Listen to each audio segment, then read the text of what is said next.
Wabarakatuh.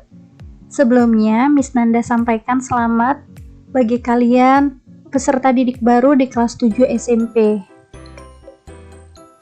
Nah, di kelas 7 SMP ini, materi pertama yang akan kita bahas adalah objek IPA dan pengamatannya.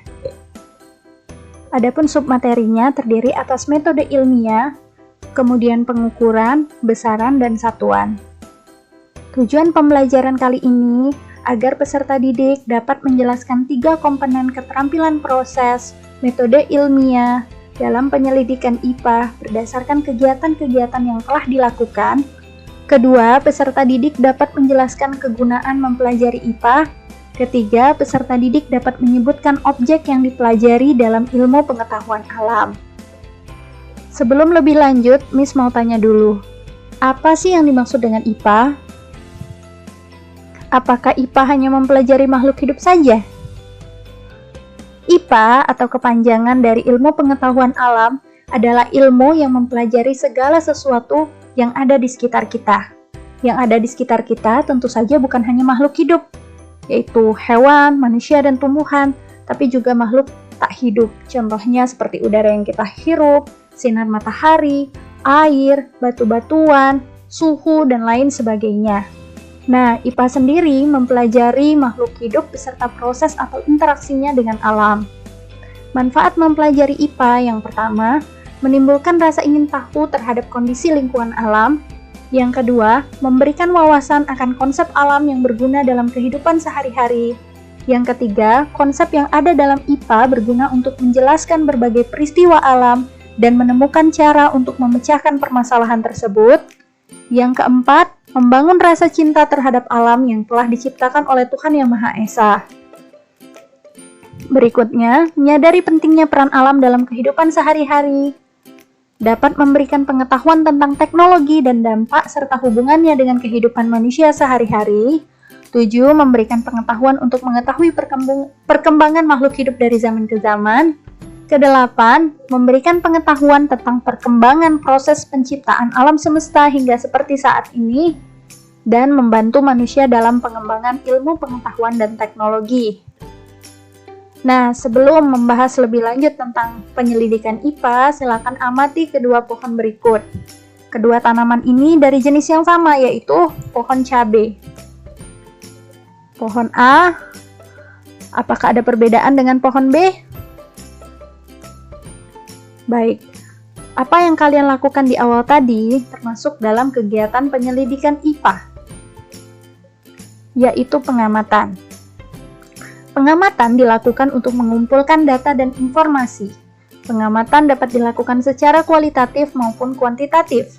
Pengamatan kualitatif dilakukan menggunakan panca indera. Seperti yang kita amati tadi, bahwa menggunakan panca indera tadi, menggunakan panca indera kita bisa mengamati bahwa kedua pohon tersebut mempunyai bentuk daun yang berbeda, terus bentuk buah yang berbeda, kedua warna daun berbeda, dan banyak hal lainnya. Kedua, pengamatan kuantitatif dilakukan menggunakan bantuan alat ukur sehingga disebut juga dan pengukuran. Dari kedua pengamatan tadi, kita bisa melakukan kegiatan pengukuran, seperti mengukur tinggi dari kedua pohon cabai tersebut. Adakah perbedaannya? Yang kedua adalah inferensi. Inferensi adalah merumuskan penjelasan berdasarkan data dan informasi yang telah dikumpulkan pada saat pengamatan. Penjelasan tersebut digunakan untuk menemukan hubungan antar aspek yang diamati dan membuat hipotesis atau dugaan sementara. Contohnya pada kedua tanaman cabai tadi. Setelah kita lakukan pengamatan, ternyata terdapat perbedaan di antara keduanya. Pertumbuhan dan perkembangan kedua tanaman yang berbeda bisa jadi disebabkan oleh kadar airnya, atau dari penggunaan pupuk, atau bisa juga dipengaruhi oleh sinar matahari yang diperoleh kedua tanaman. Nah, melalui dugaan sementara tersebut, kita bisa melakukan penyelidikan dari pohon cabai tersebut. Dan terakhir adalah mempublikasikan atau mengkomunikasikan. Nah, setelah melakukan penyelidikan dan menarik kesimpulan, baik berupa tulisan maupun lisan, kita akan mengkomunikasikan laporan atau hasil penelitian kita tersebut dengan dilengkapi data-data pendukung, misalnya tabel, grafik, bagan, atau gambar. Nah, setelah kita mempelajari pembahasan tadi, coba silakan amatilah 3 hewan yang sering kalian temui di sekitar rumahmu. Kemudian tulis dalam bentuk tabel. Kalian tulis ciri-ciri dari 3 hewan yang kalian amati tersebut. Terus kalian bandingkan di antara ketiga hewan. Pengamatan IPA sendiri terdiri atas 3 komponen atau 3 aspek penting, yaitu objek, tempat, dan cara. Objek yang dipelajari dalam IPA adalah seluruh benda yang terdapat di alam dengan segala interaksinya untuk dipelajari pola keteraturannya. Objek IPA dibagi menjadi 2 macam, yaitu objek biotik atau makhluk hidup dan objek abiotik atau makhluk tak hidup. Coba perhatikan gambar berikut. Ada 9 gambar yang semuanya merupakan objek IPA. Coba yang manakah yang termasuk objek abiotik dan mana pula yang termasuk objek abiotik berdasarkan pengertian tadi.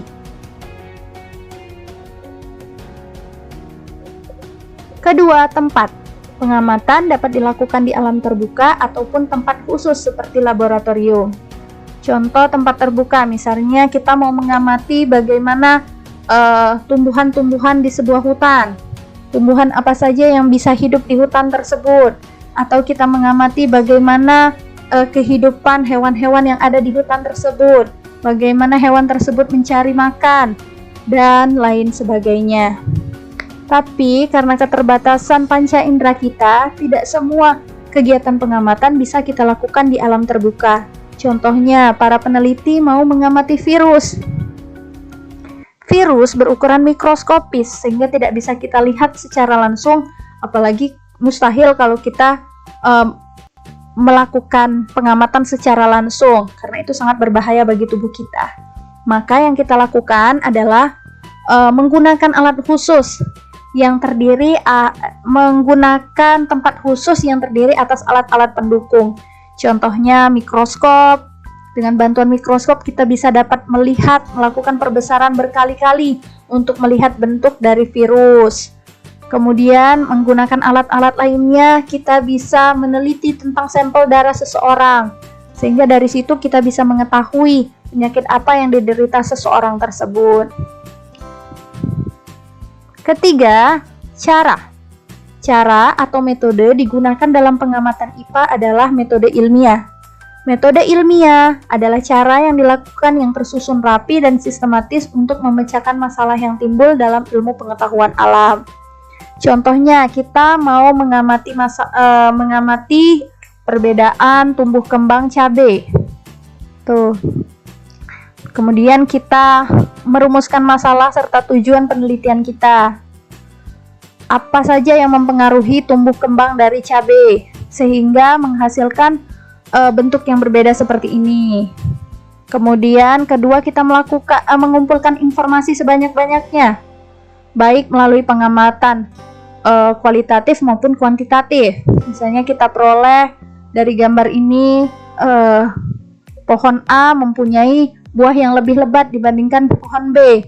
Dari warna daun sudah terlihat perbedaannya. Dari tinggi atau kesuburan tanaman bisa kita lihat menggunakan panca indera kita. Kemudian setelah mengumpulkan informasi sebanyak-banyaknya, kita membuat hipotesis. Apa saja kira-kira yang mempengaruhi tumbuh kembang dari kedua pohon cabai ini? Apakah ada pengaruh dari kadar air, atau penggunaan pupuk yang berbeda, atau tempat, sehingga kedua tanaman cabai mempunyai perbedaan dari tumbuh kembangnya. Setelah membuat hipotesis, kita bisa menguji hipotesis tersebut dengan melakukan eksperimen.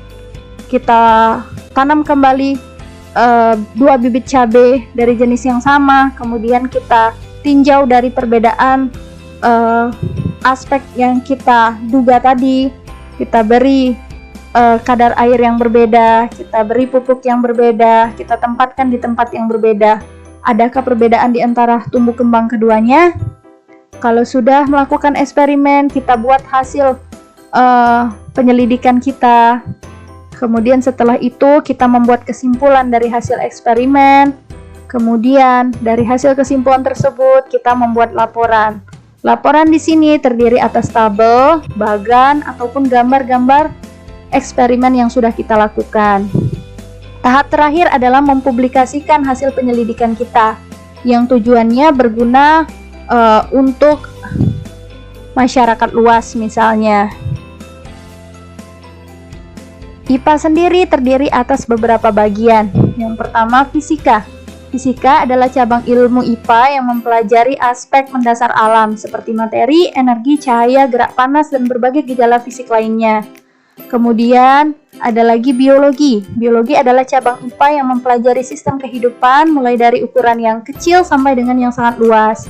Kimia. Kimia ilmu yang mempelajari segala sesuatu mengenai materi dan perubahan serta interaksi antar materi yang satu dengan materi yang lainnya. Dan yang terakhir adalah ilmu bumi dan antariksa. Sebagai cabang IPA yang mempelajari tentang asal mula bumi, perkembangan dan keadaannya saat ini, bintang, planet, dan berbagai benda langit lainnya. Nah, setelah mempelajari materi tentang penyelidikan IPA tadi, kamu bisa menguji pengetahuan kamu dengan menjawab pertanyaan-pertanyaan berikut. Oke, sampai di sini dulu pertemuan kita kali ini. Untuk pertemuan berikutnya, kita akan membahas mengenai pengukuran. Terima kasih atas perhatiannya. See you on the next video.